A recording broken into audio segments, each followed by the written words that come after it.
जय माता दी, जय मां कामाख्या। जप कराने के पहले किन किन बातों का ध्यान रखना चाहिए?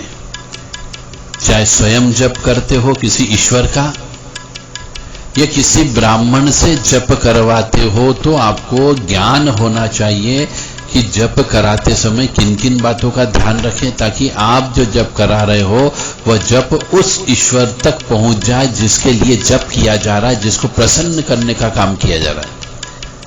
इसी के ऊपर रहस्यमय ज्ञान की कड़ी में हम आपको लेके चलेंगे। देव राधा ट्रस्ट की तरफ से यह सत्यवाणी की प्रस्तुति है। आपके कष्टों को कम करने के लिए, आपकी परेशानियों को कम करने के लिए, आपके दुख को कम करने के लिए हम ये स्तुति मां भगवती के चरणों में प्रस्तुत करते हैं कि वो आपको सुखी रखें, स्वस्थ रखें और प्रसन्न रखें। कामाख्ये वरदे देवी नीलव्रतवासिनी त्वं देवी जगतमाता योनि मुद्रे नमोस्तुते। कामाख्ये काम संपन्ने कामेश्वरी हर प्रिये काम नाम देहि में नित्यम कामेश्वरी नमोस्तुते। कामदे काम रूपस्ते सुभगे सुर सेविते करोमि दर्शन देव्यम सर कामार्थ सिद्धयेत्। ओम महेशानी महामाये चामुंडे मुंडमालिनी आयु आरोग्य ऐश्वर्य देहि में देवी परमेश्वरी। ओम जयंती मंगला काली भद्रकाली कपालिनी दुर्गा क्षमा शिवा धात्री स्वाहा सदा नमोस्तुते। ओम सर्वमंगल मांगल्ये शिवे सर्वासाधिके शरण्ये त्र्यंबके गौरी नारायणी नमोस्तुते। दुर्गति नाशिनी दुर्गा जय जय, काल विनाशिनी काली जय जय, उमा रमा ब्रह्माणी जय जय, सीता राधा रुक्मणी जय जय। महालक्ष्मी नमस्तुभ्यं नमस्तुभ्यं सुरेश्वरी, हरि प्रिये नमस्तुभ्यं नमस्तुभ्यं दयानिधि। काली काली महाकाली काली के पाप नाशिनी खड़ग हस्ते मुंड हस्ते काली काली नमोस्तुते। काली काली महाकाली काली के परमेश्वरी सर्वानंद करी देवी नारायणी नमोस्तुते।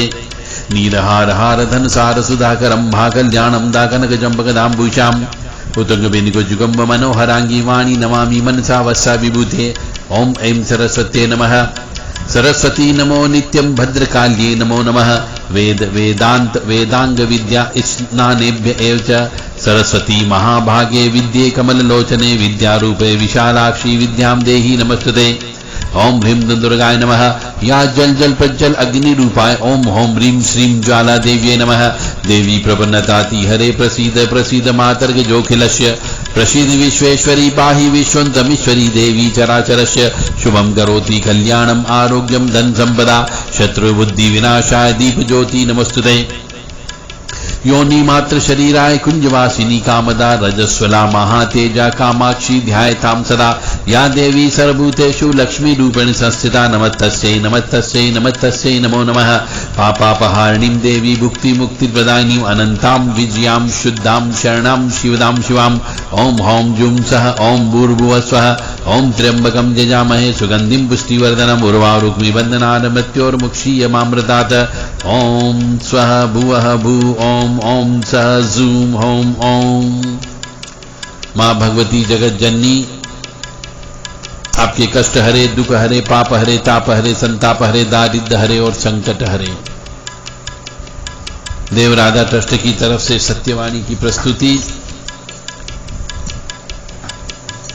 किसी ब्राह्मण को जप करने के लिए संकल्प देते हैं तो किन किन बातों का ध्यान रखना चाहिए? क्योंकि हम देखते हैं बहुत से मनुष्यों के पास समय नहीं है, और जब समय नहीं होता है तो वह अपना मंत्र जप करने का कार्य किसी द्विज ब्राह्मण को देता है, किसी मंदिर में पूजा करने वाले पुजारी को दे देता है, कि आप संकल्प दे देता है कि आप मंत्रों का जप करिए, चाहे वो नवग्रह से संबंधित हो, चाहे वो किसी देवी देवता से संबंधित हो। अधिकांश तो नवग्रह की शांति के लिए ही मंत्र जप किया जाता है।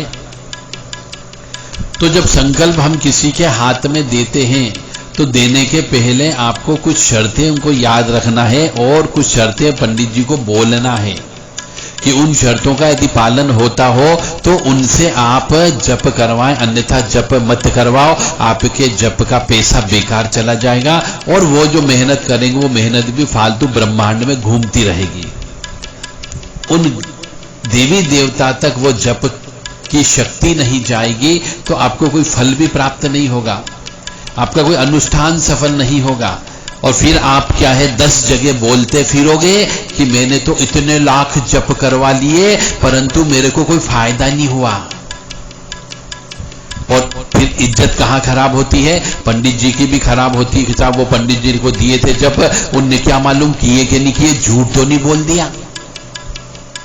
तो एक तो आप उनको वरण करते हो, उनसे जप कराते हो, और दूसरी तरफ उन्हीं की इज्जत तार तार कर देते हो, तो यह आपको पाप लगता है। ऐसा कभी मत बोलो कि उनने किया है या नहीं किया, इससे मतलब नहीं है। आपने तो उनको जप करने का संकल्प दे दिया, पैसा दे दिया, ना आपका काम हो गया, ये अज्यूम किया जाता है। परंतु यदि उनने जप किया, नियम से नहीं किया है, तो फल मिलने में भी संशय होता है।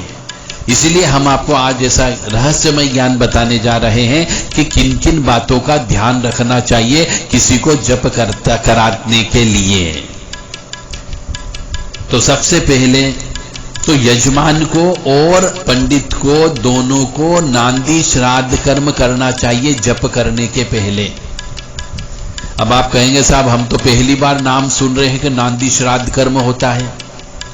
तो नांदी श्राद्ध कर्म जिस भी पंडित जी को मालूम होगा वो अवश्य नांदी श्राद्ध कर्म आपका भी कराएंगे और स्वयं का भी करते हैं जप का अनुष्ठान का संकल्प लेने के पहले। और ये नांदी श्राद्ध कर्म जो है यजमान के सामने होना चाहिए और दोनों का होना चाहिए, पंडित जी का भी और यजमान का भी।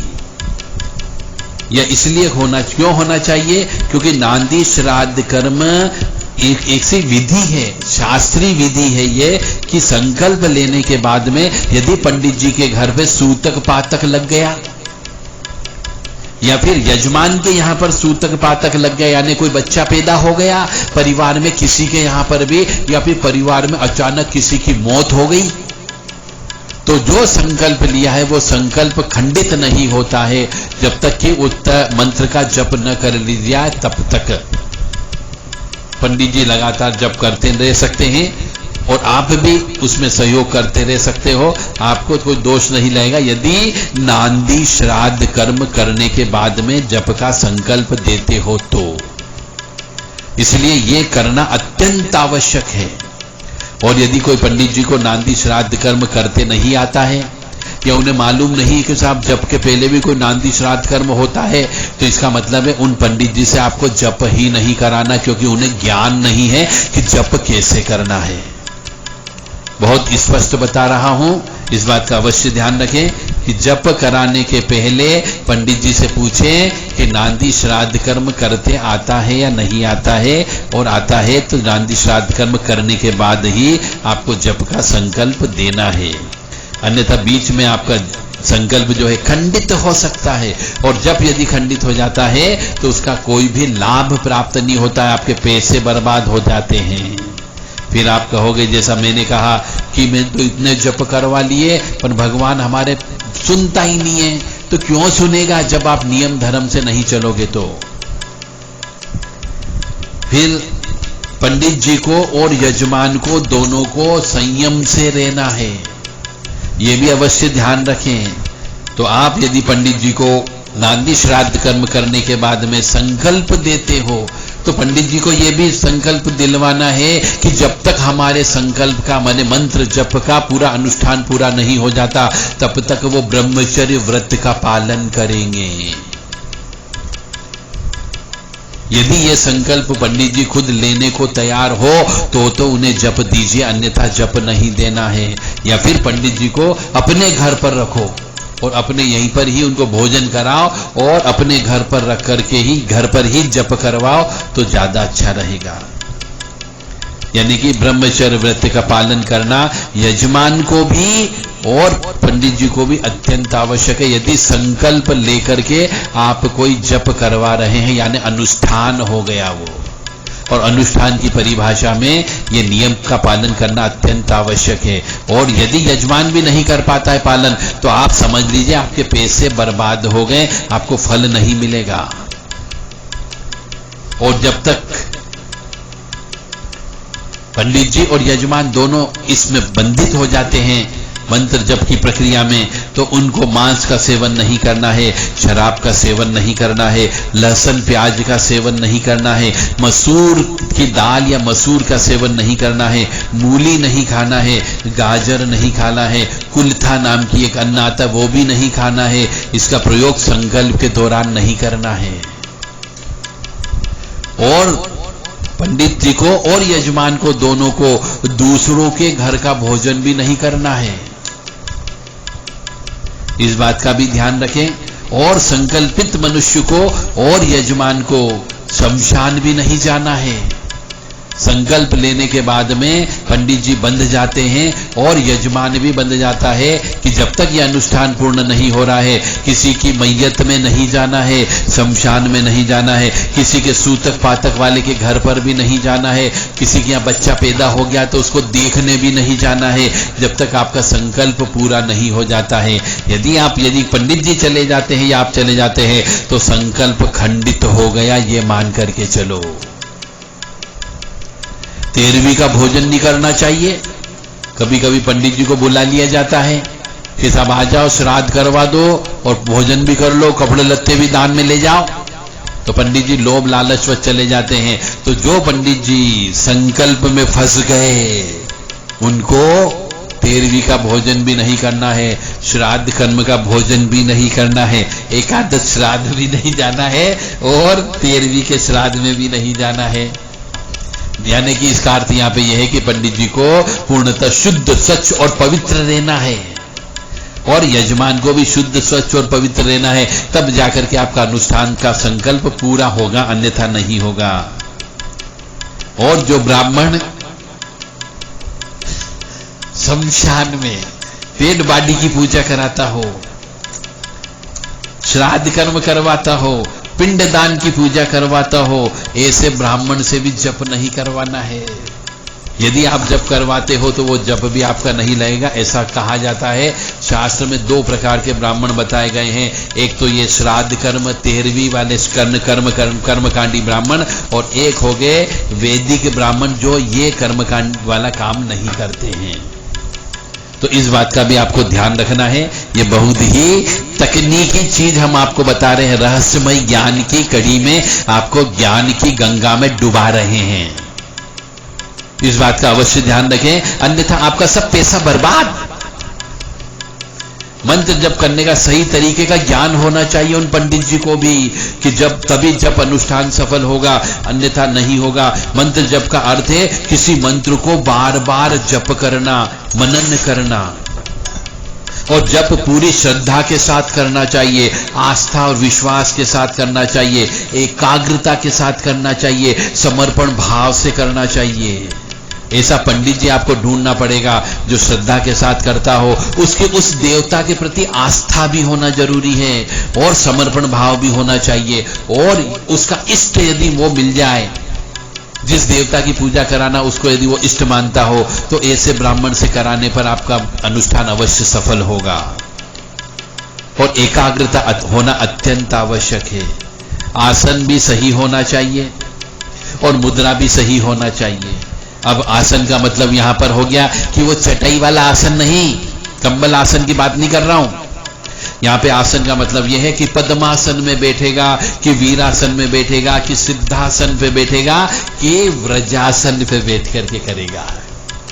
जैसा मंत्र वैसा आसन होना चाहिए। अब ये वाला ज्ञान भी पंडित जी को होना चाहिए। आपको तो ज्ञान नहीं, क्योंकि आपको तो आपके माता पिता ने, गुरु ने कुछ भी नहीं बोला, आपको एक ज्ञान ही नहीं दिया ना। आपने जिनसे गुरु दीक्षा ली होगी उन गुरु जी ने भी नहीं बताया।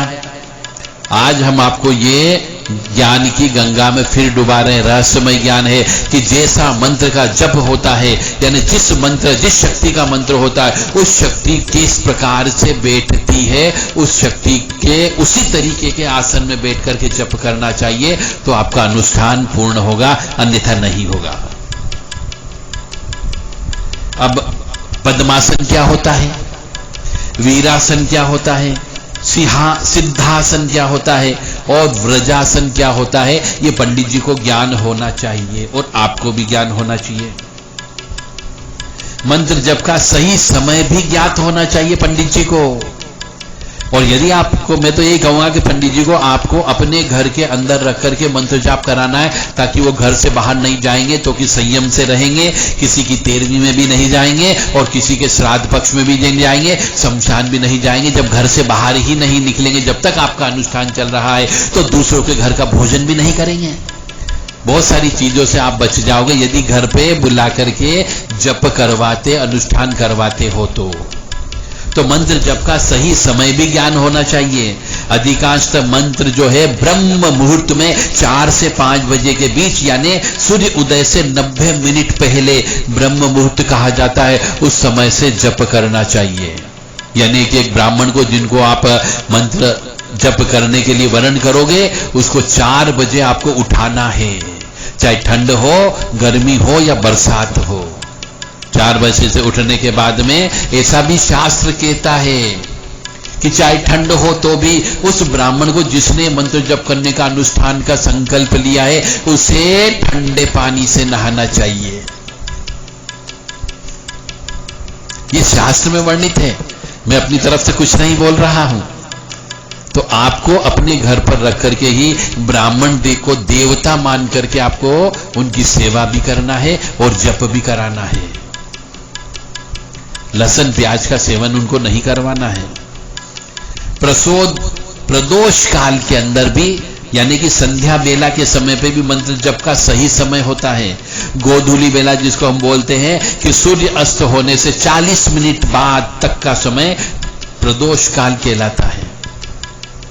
उस समय पे भी मंत्र जाप करना चाहिए, ताकि उसका फल अधिक प्राप्त होता है। क्योंकि इस समय पे शिव पार्वती और लक्ष्मी नारायण दोनों का फेरा घर पर होता है, मंदिर पर होता है। वो देखने के लिए आते हैं किस घर के अंदर क्लेश है, किसके अंदर अशांति है, कहां पर मंत्र जप हो रहे, कहां पर पूजन अर्चन हो रहे, उसी हिसाब से आशीर्वाद मिलता है।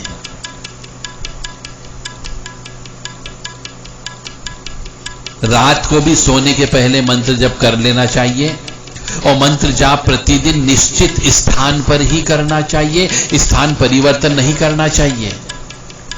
कभी पंडित जी एक कमरे में बैठे, कभी दूसरी जगह बैठे, कभी इस कोने पे बैठे, कभी उस कोने पे बैठे, ऐसा नहीं होना चाहिए।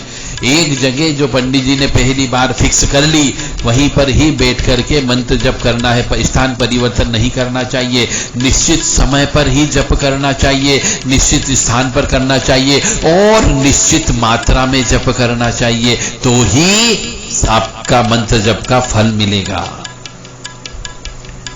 माला जप के लिए एक ले लेना चाहिए। किसी विशेष उद्देश्य के लिए किया जा रहा है तो निश्चित मात्रा में जप रोजाना करना चाहिए। यदि उद्देश्य है, कोई संकल्प ले रखा है, तो उसको गिनना भी अत्यंत आवश्यक है। और यदि कोई बिना संकल्प के आप जप करा रहे हो सिर्फ कृपा प्राप्ति के लिए, तो फिर माला से मंत्र जप करने की आवश्यकता नहीं है। और जैसा मंत्र है वैसे जप करना है और वैसे ही माला लेना है। यानी रुद्राक्ष की माला लेना है कि तुलसी की माला लेना है कि स्फटिक की माला लेना है कि और उग्रता के लिए मुंडमाला लेना है। पंडित जी को कच्ची जमीन पर बैठना चाहिए या लकड़ी की चौकी पर बैठना चाहिए या फिर सूती या चटाई के आसन पर बैठना चाहिए, कंबल के आसन पर बैठना चाहिए, कुश के आसन पर बैठना चाहिए, परंतु सिंथेटिक आसन पर नहीं बैठना चाहिए। और अपने जिस पलंग पे सोते हैं, जिस कंबल पर सोएंगे, उस कंबल पे बैठ के जप नहीं करना चाहिए।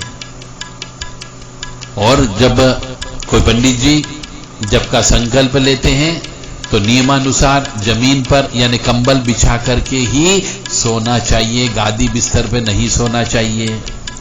जप करते समय मुंह हमेशा पूर्व दिशा की ओर रखना चाहिए और सूर्यास्त के समय पे यदि जप कर रहे हो तो पश्चिम दिशा या उत्तर दिशा में मुंह रख करके जप कर सकते हैं। मंत्र जप करने के लिए एकांत होना चाहिए, बिल्कुल शुद्ध और शांति होना चाहिए। देवालय यानी कि मंदिर हो सकता है, शांति स्थान यानी नदी का किनारा हो सकता है, और या फिर श्री भगवान भैरव जी का या फिर काली जी का मंत्र हो तो शमशान में बैठ के भी किया जा सकता है। माला से मंत्र जप करते समय सिर को ढक करके रखना चाहिए। माला किसी को दिखाना नहीं चाहिए, यानी कि गोमुखी का प्रयोग करना चाहिए। और गोमुखी में माला को किस प्रकार से फेरते हैं ये पंडित जी को आना चाहिए। माला बार बार परिवर्तन भी नहीं करना चाहिए। और जिस माला से मंत्र जप करते हैं उसे गले में धारण नहीं करना चाहिए, उसको गोमुखी में रख करके गोमुखी से बंद कर देना चाहिए। किसी दूसरे ब्राह्मण की माला से मंत्र जप नहीं करना चाहिए, माला स्वयं की होना चाहिए। और जिस माला से कर रहे हैं उस माला का अक्षमालिका इसको बोला जाता है, उसका संस्कार होता है, माला संस्कार होता है, वह किया गया होना चाहिए। उस माला से ही जप करना चाहिए। और यदि आपके पास माला नहीं है तो आप नई माला लेकर के जप कर सकते हैं, परंतु उस माले का भी संस्कार करना चाहिए। बिना गिने मंत्र जाप जो है आसुरी जाप कहलाते हैं। जब मंत्र को, इसलिए अधिकतर पंडित जी लोग माला को जप करते हैं गोमुखी लेकर के, ताकि वो काउंट करते हैं कि उन्होंने कितनी माला जप की, जो तांत्रिक सिद्धियां प्रदान करता है। यानी कि बिना गिने मंत्र जाप करते हैं तो उसे आसुरी जाप कहते हैं, जिससे शक्ति प्राप्त होती है। और गिन करके मंत्र जाप करते हैं तो उससे सात्विक सिद्धियां प्राप्त होती है।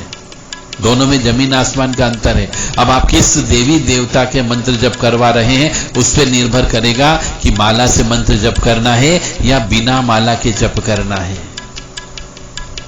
मानसिक जाप जो है 3 प्रकार का होता है। एक होता है वाचिक जाप, जिसमें बोल बोल करके मंत्र जप करते हैं। एक उपांशु जाप होता है जिसमें सिर्फ होठ हिलते हैं। और तीसरा होता है मानसिक जाप, जिसके अंदर न होठ हिलते हैं और न ही आवाज आती है। मन ही मन में हर सांस के अंदर मंत्र को जप किया जाता है। चलते फिरते उठते बैठते हर घड़ी हर क्षण में भगवान का नाम ले सकते हैं, उसको मानसिक जप बोलते हैं। उसके लिए कोई भी नियम कानून की आवश्यकता नहीं होती है, कोई आसन की आवश्यकता नहीं होती है, कोई माले की आवश्यकता नहीं होती है, किसी दिशा की आवश्यकता नहीं होती है, कोई समय की आवश्यकता नहीं होती है, कोई लिमिटेशन ही नहीं है उसके लिए। तो मनुष्य को यदि स्वयं करता हो तो अपने इष्ट के लिए मानसिक जप करना चाहिए, ताकि चलते फिरते उठते बैठते हर समय वो ईश्वर के स्मरण करते रहेगा। तो करंट यानी धारा प्रवाह उसके शरीर से होती रहेगी।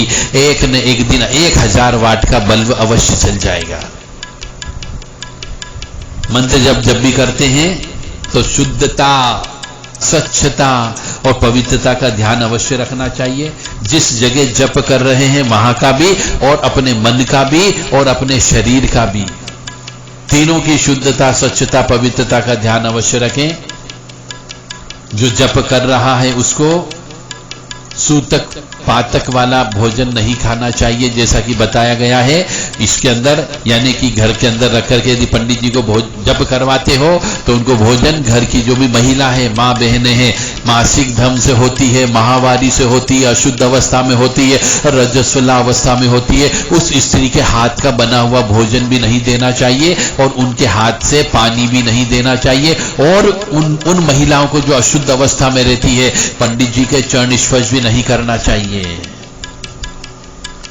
सफेद वस्त्र धारण करना चाहिए जप करने वाले को, ताकि उसको शांति मिलती रहती है। जप करने वाले मनुष्य को कमर सीधी रखना चाहिए। ये बहुत इंपॉर्टेंट बात है।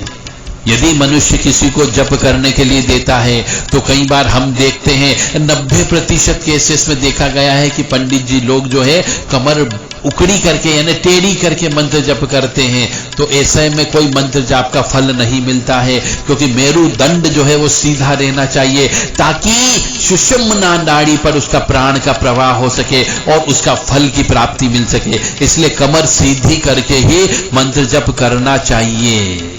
अब आपने किसी ब्राह्मण देवता को मंत्र जप करने के लिए दे दिया, परंतु उस ब्राह्मण को नहीं मालूम कि मुझे मंत्र जप अपनी कमर सीधी रख करके करना है, तो आपने पैसे भी दिए, संकल्प भी दे दिया, आप ये सोच रहे हैं कि आपने उसको जप दे दिया यानी आपका काम पूर्ण हो गया, आपको फल की प्राप्ति नहीं होती है, अनुष्ठान का फल नहीं मिलता है। इसीलिए ब्राह्मण को देखा गया है कि वह अधिकतर रीढ़ की हड्डी को सीधा नहीं रखते हैं, अतः फल की प्राप्ति नहीं होती है। इसलिए यजमान को देखना अत्यंत आवश्यक है कि पीठ सीधी रखना चाहिए। एकाग्रता सबसे अधिक महत्वपूर्ण है। मंत्र जप करने में कंसंट्रेशन, जिसको एकाग्रता बोला जाता है, यह सबसे इंपॉर्टेंट है। यदि सब कुछ नियम का पालन किया परंतु ब्राह्मण के मन में एकाग्रता नहीं है तो मंत्र जप का फल नहीं मिलेगा। अब आपको कैसे पता चलेगा कि ये ब्राह्मण एकाग्रता से करता है? अरे उस ऐसे ब्राह्मण को ढूंढो जिसके कोई कष्ट नहीं होना चाहिए, नहीं तो उसका मन तो मंत्र जप में नहीं लगेगा, घर में लगेगा कि मेरी बीवी को ये परेशानी हो रही है, मेरी पत्नी को ये परेशानी हो रही है, मेरे लड़की को ये परेशानी हो रही है, लड़के को ये परेशानी हो रही है, माता पिता को परेशानी हो रही है। उसका मन घर के अंदर लगा रहेगा और यहाँ पे माला फेरता रहेगा तो आपको फल नहीं मिलेगा। इसलिए मंत्र जप के अंदर एकाग्रता अत्यंत आवश्यक है। जो मनुष्य अपने घर परिवार को त्याग करके अपना ये काम बोध ही एकाग्रता से करता हो, समर्पण भाव से करता हो, उसी से ही मंत्र जप करवाना चाहिए, अन्यथा मंत्र जप का फल नहीं मिलता। इसीलिए कलयुग के अंदर मंत्र तो जप करवा रहे हैं बहुत से लोग, परंतु फल की प्राप्ति नहीं हो रहे, क्योंकि इन नियम कानून का पालन ही नहीं कर रहे हैं। और मंत्र का सही उच्चारण भी होना चाहिए, यह भी महत्वपूर्ण है। मंत्र जप का संकल्प लेने के पूर्व ब्राह्मण की परीक्षा ले लेना चाहिए कि उसे मंत्र जप आता है या नहीं आता है। अब आप कहेंगे साहब मैं जिसका वर्ण करूंगा मैं अपने ब्राह्मण से कैसे पूछूं कि मंत्र आता कि नहीं आता है, और यदि वो बोल दे कि मंत्र आता है परंतु मैं वर्ण कर लूं और बाद में उन्हें मंत्र गलत बोलते हो तो? इसीलिए आप उन ब्राह्मण से पहले मंत्र सुन लो कि मंत्र सही आता है या नहीं आता है, उसके बाद ही वर्ण करना चाहिए। क्योंकि उच्चारण यदि सही नहीं है तो इसका मतलब है कि आपको उसका फल प्राप्त अच्छा नहीं होगा। तोतली भाषा में बोलने वाले ब्राह्मण को वर्ण नहीं करना चाहिए, ऐसे ब्राह्मण का वर्ण नहीं करना चाहिए जो लूला हो, लंगड़ा हो, अंग भंग वाला हो, अधिक अंग वाला हो, ऐसे ब्राह्मण से भी मंत्र जप नहीं कराना चाहिए। जो ब्राह्मण शराब पीता हो, अकेला अंडे का सेवन करता हो, मांस का भक्षण करता हो, चरित्रहीन हो, उसका भी वर्ण नहीं करना चाहिए, अन्यथा आपको मंत्र जप का फल की प्राप्ति नहीं होगी। तो ये नियम है।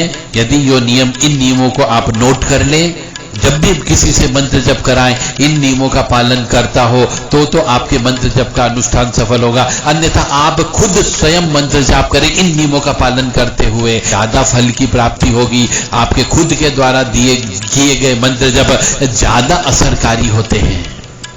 मैं आप सभी से प्रार्थना करूंगा कि बजाय मंत्र जाप किसी ब्राह्मण से करवाने के आप खुद जप करें, क्योंकि इन नियमों का पालन करने वाला ब्राह्मण आपको बहुत मुश्किल से मिलेगा। और मैं तो चाहूंगा कि भगवान आपको ऐसा ब्राह्मण मिलवा दे ताकि इन सब नियमों का वो पालन करता हो, ताकि आपको कम मेहनत करना पड़े। फिर भी यदि आप स्वयं ड्राई फूड खाओगे, आप खुद स्वयं अच्छा भोजन करोगे, आप खुद स्वयं घी का अच्छा भोजन करते हो तो शरीर आपका ही बलिष्ठ होगा।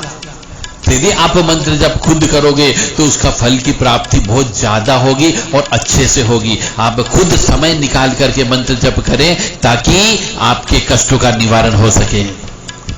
ओम ब्रह्मा मुरारी त्रिपुरांतकारी भानु शशि भूमि सुतो बुधश्य गुरु शुक्र शनि राहु केतवे सर्वे ग्रह शांति करा भवंतु।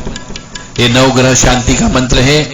मैं सभी 9 ग्रह से प्रार्थना करूंगा आपके लिए कि आपको कष्ट न आए, आपको दुख न आए, आपको तकलीफ न आए, और आप इस मंत्र का भी जप कर सकते हो। यदि आप दुख तकलीफ में हो तो खुद स्वयं करो, सवेरे शाम ब्रह्म मुहूर्त में और शाम को संध्या बेला के समय पे।